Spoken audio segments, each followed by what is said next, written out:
What is that? I'm assuming that's the Sorrow. It's the Sorrow!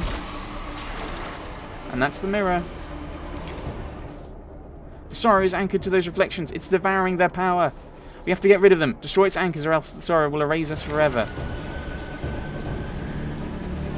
Right. A crisis begins when you enter into a dangerous situation. Crises are turn-based encounters where you can fight, sneak, manipulate the environment, or talk your way out of trouble. Each turn you can take one action to attack or activate an ability. You can also make one move.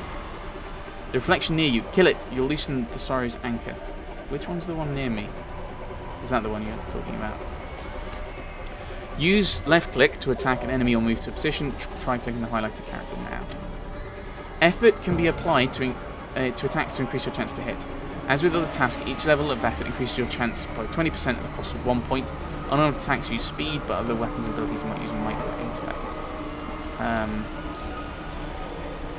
85 or full. Oh, is he saying I should max out? Is that what that means? Or is that... Oh, that's just as far as it'll go. Let's put it to 85, just to make sure I decent chance of hitting. Sorrow's turn. It's escaping. It's going to hide inside your mind. That sounds bad. Run! Get to the next one. You can sacrifice your actions for the turn to double move instead of attacking. The movement preview lines turn purple whenever the position requires a double move.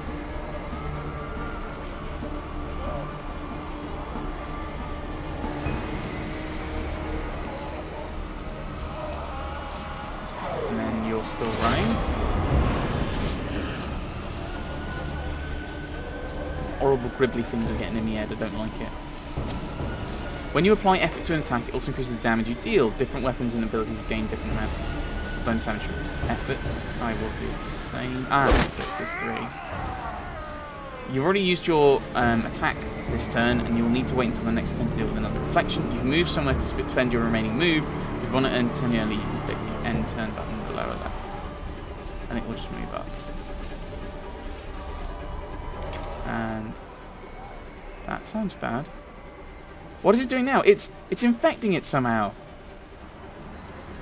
Fettles are temporary conditions or status effects that can improve or reduce a character's stats. Sorrow has just placed a fettle on the remaining reflection. You can't remove this fettle, but you may be able to find a way to overcome it.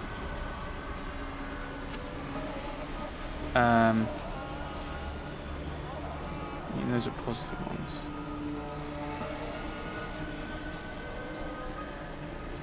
You can hide.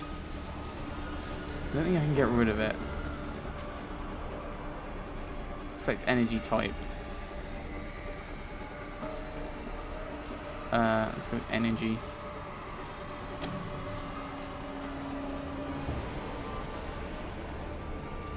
Let's go up to the 70%. Immovable target. I gained experience. Woohoo!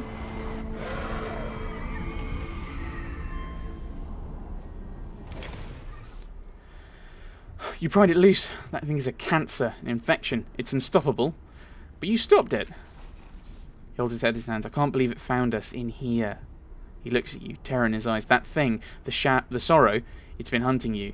It's what killed you in the first place. It'll keep hunting you until you activate the resonance chamber. I didn't remember until I saw it, but that's why the chamber is so important. You have to get back and activate the chamber before it's too late. The portal to your body is that shimmering dome over there. Go, now. Okay, off we go. Leave area. Attacking is rarely the only solution to a crisis. Yes. You've probably talked to people. Where did he fall from? His body's smashed to talk. It's a wonder he's still breathing. All I saw was the corona, not his origin point. But look, he's healing already. Spontaneous regeneration. Will you look at... Wait, I know that face.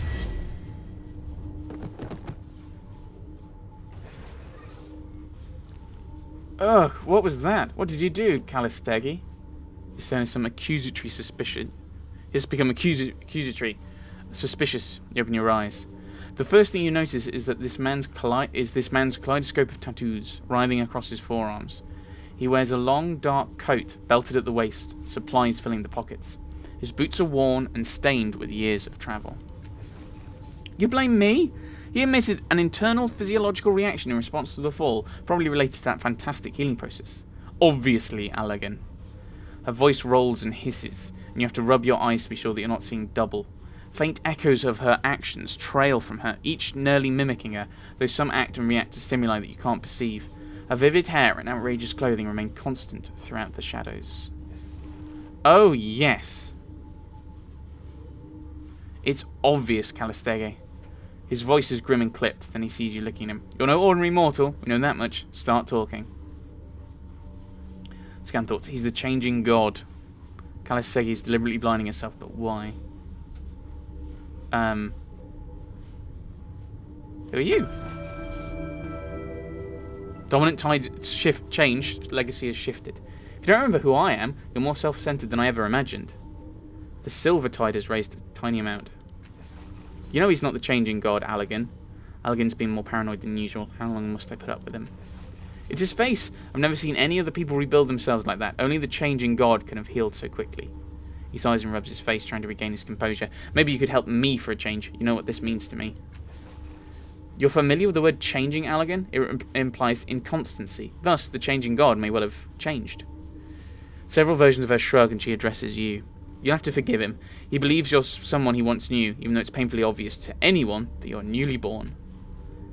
Her most solid self curtsies, while others bow or spin. I, and my sisters, am Callistege. This is Allagan. We are explorers, knowledge seekers. That's how we came to be in this room.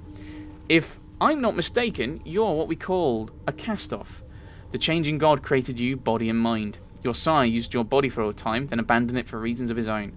When his mind departed for a new experience, you were born in his cast-off shell. Okay. Who is the changing god? Ha! That's something coming from you. She gives him a sidelong. Callistege gives him a sidelong glance. The changing god is your sire, dear. He discovered a path to immortality long ago, a means to transfer his self to a new body of his own creation. I don't think he knew, however, that when he abandoned one body, another mind was birthed to fill the void. Oh, he knew all right. He eyes you up and down coldly. The only thing the changing god cares about is himself. He doesn't give a single thought for those he leaves behind. He sees us as experiments, not humans. Us. Are there other cast-offs? Dozens, hundreds, who can say? Your sire's been doing this for several centuries. Though if all of them were born the way you claim to have been, it's a wonder any of them survive. Where are we? What is this place? Oh, so you say I was born when the changing god left. Why am I not dead? I used a cipher to slow your fall further, but the damage still would have killed an ordinary person. But think about it. If you're the kind of person who can make your body into anything you want, what do? If you've constructed bodies for centuries, you want to make each one better than the last. You want to live forever. You're not going to let your life end by accident. No. You'll make strong bodies, fast, powerful, maybe throw in regeneration while you're at it. The changing god has always been vain. He rarely stays long in a shell that doesn't suit his self-image. She looks you up and down, her smile suddenly unnerving. Perhaps the changing god fled because he didn't want to wear those scars of yours. Well, if he abandoned my body, where is he now? If he abandoned your body, then his consciousness fled to another. He eyes you keenly. Oh, do stop. The look Callistege gives Allagan is equally piercing, amplified by the withering glares of her sisters. There's one thing we know about the changing god, dear, it's that he always has a contingency. This child was born here. The object of your obsession will have been reborn somewhere else. Well, how can you be sure this body's a cast-off? You mean aside from your miraculous reformation? For one thing, there's your tattoo. All cast-offs have one, though its purpose is beyond me. And then, of course, there's your delicious naivete. You could be faking it. You don't live hundreds of years without learning to lie convincingly. Oh, She sighs in exasperation and says to you, what do you think? Are you a newborn child, or are you a powerful immortal whom death has robbed of his memories? Well, I don't have a name, so... Fine, what do you think?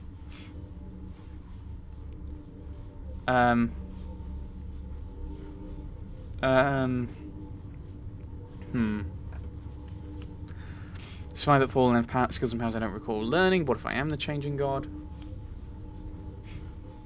I honestly don't know. Allergan forces a smile onto his face and pats you awkwardly. His brow remains furrowed, though. You don't know? Perhaps you can talk about what you do know. Callistege laughs scornfully. He clearly knows enough to evade your clumsy accusations, Allergan. You have nothing to go on but bitterness and bias. Allergan looks away. His composure slips a little. Gods, you're so rancid sometimes, Callistege. Do you know anything about the tides? I've heard that term before, so that your sire studied in great depth. I'm afraid it isn't my field of inquiry. What was the blast of energy when I woke? As I was telling my colleague, it was obviously a physiological reaction of some kind. I've never witnessed the birth of a cast-off, but yes, it could very well have been caused by your nascent consciousness. Don't worry, I don't believe it's caused any real harm. But not to me, at least. Really? You've been more abrasive than ever since we came in here. He shoots her a sidelong look. She just can't empathise with other people, unless she's experimenting on them. Are you sure the surge didn't hurt you? If it did, it was damage in our minds. Though how you check if it carked her, I couldn't say. You'd have to find normalcy there. At least we know it didn't hurt Allergan. That skull's as thick as organic stone. What are the changing gods' bodies like, again? Powerful and beautiful, each one likely an improvement over the last. I'm curious what you're capable of, child. I suppose we'll find out. That's something else. Why do you seem to hate the changing gods so much? The ghost of a smile touches Allergan's mouth, as if he's privy to a joke, but it doesn't reach his hard eyes. He's lived longer than anyone in the Ninth World. Hasn't been much of a philanthropist in all that time. He's helped some people, sure, but it's always been in his own self-interest. He's gotten away with a load of schist over the years. Where are we? What is this place? A sanctum of your sires. The common belief is he has several such places throughout the Ninth World. Possibly other worlds as well. We're only just able to gain entry to this one because of your grand entrance. Before I woke, I was in some kind of dreamlike labyrinth with a glowing spectre. With how hard you hit the ground, I'm surprised that's all you saw. If falling from the sky didn't kill me, is there anything that can? An excellent question. Having seen your regenerative abilities in action, I suspect they're primarily physical regrowth. If that's the case, you'd be unable to survive most varieties of psychic or molecular decomposition, disintegration, conflagration, so forth. Degenerative diseases could pose a problem, and I know of several entities capable of psychic destruction. As she speaks, a vision flashes into your mind. It's not yours exactly. Somehow you know this is a memory of the changing gods. You're in a dark room, lit by a myriad of blinking lights and holograms from the many machines around you. What about a body that can withstand the Sorrow's attack, says a voice. It seems to be coming from one of the machines. No, you reply. The thing has no respect for barriers of any kind. Physical, temporal, psychic. This is the only way. With a series of gestures, you bring up an image of a crystalline pod. If the resonance chamber works, it will give us the power to stop the Sorrow's hunt once and for all. We just need the right focal point, a catalyst. The memory fades. Callistege is still talking. You realise that the device you saw in the memory is identical to the one behind you now. It looks just like the Spectre had described it. A transparent sarcophagus inside a crystalline dome with mechanical arms arrayed around it on a metal ring. Unfortunately, the dome is shattered, the sarcophagus is cracked, and one of the arms is in pieces on the floor. Whatever its function, clearly needs repair. All flesh-eating viruses. One presumes disfigurement by the iron wind would likely be devastating enough to... I think he gets the points, Callistege. I saw a vision of myself in another time and place just now. You didn't see it too, did you? I saw you stare into space while Callistege graphically described all the ways you could die, but that's it. He snorts. I only noticed because I did the same thing. What about the sorrow? Do you know about that? I've had my share of sorrows, but never the sorrow. What's that? Some kind of disease? Callistege's mouth compresses in a tight line. I know nothing about it. Do either of you know how to fix this crystal chamber? Allergan chuckles, then firm and certain he says, Not likely, though it might not be impossible. You need people with the appropriate knowledge. I'm sure the cult of the changing god will hold the answer. Callistege's distaste is evident in the expressions of her echoes, although the face of the one in the lead remains carefully impassive. You turn to the insane to help a newborn? Where's your judgment, Allergan? I would not. I would take him to the Order of Truth. The Order of Truth? Are you mad? They would sooner take us apart. What's the Order of Truth? Knowledge seekers, the learned who try to wrest secrets from the hearts of the prior worlds. They gather in the city to exchange their findings and help humanity build a brighter future. She smiles brightly. Our friend Allergan here was once one of them. Frauds, quacksalvers, charlatans. They don't have all the answers, and I'd not trust them with the changing God's secrets. You're just angry that they couldn't help you with yours. Her echoes tinkle laughter. But I'm being too cruel, dear Allergan. Let us take our new friend to the Order. And what's the cult? Despite what he says, they're not what she says, they're not insane. They're eccentrics. She laughs, but he soldiers on. They're worshippers of, well, of you, or your sire, the changing God. They devote their lives to understanding your kind. Huh.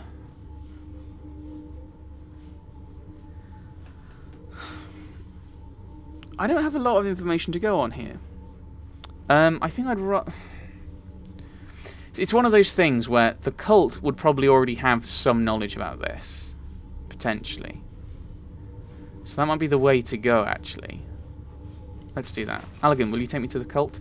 A wise choice. Your worshippers aren't likely to cut you apart, and they're sometimes fools, but they collect knowledge and data. They'll tell you more than you care to know about, whoever you are. They can give you good counsel. Calister sniffs and gives Allergan an acid glance. Good counsel! The best counsel is to come with me. I'll accompany the two of you. When you change your mind, you'll need an introduction to the Order of Truth. Fine, we'll both go. But don't be surprised when Calister leaves you broken in a ditch with your purse empty, while she laughs it off as a good experiment. Suspicious as always, Allergan. Child, the world is an exciting place, but it is full of dangers. Rest assured, one of us will get you safely to where you need to be. I'll be right behind you. A sunny smile crosses her face. Her thoughts, I shudder to think what Allergan might do to the child. Alright, let's go. You've gained your first companions. Huzzah! They will follow the last cast-off and can be controlled during a crisis. You can speak to them about their past and take advantage of their unique abilities and skills. Companions have their own motivations and personalities, and, depending on the choices you make, they may not follow you forever. You will find more companions who can join you as you travel through the Ninth Worlds. Take this opportunity to explore your surroundings. You may find items, equipment, and more to assist you. When you're ready, you can leave the Broken Dome during using the stairs to the northeast. So there we go. Can I? Right. Okay, so he's got Innovate. Allergan. Hardened Nano who fights with his demons. And Kalistege, Cunning Nano who pierces reality. So we're all nanos. Okay, that's interesting. So that explains the Innovate Resourceful. Living Tattoos. Ah, there's the nameless one. Transdimensional Onslaught. Targeting Eye. Extra bonus to attacks. So she's mystical. You're kind of a bit broad, and I'm not in a brilliant position. I don't have a lot of abilities. And I don't have a lot of health either. It's a plan.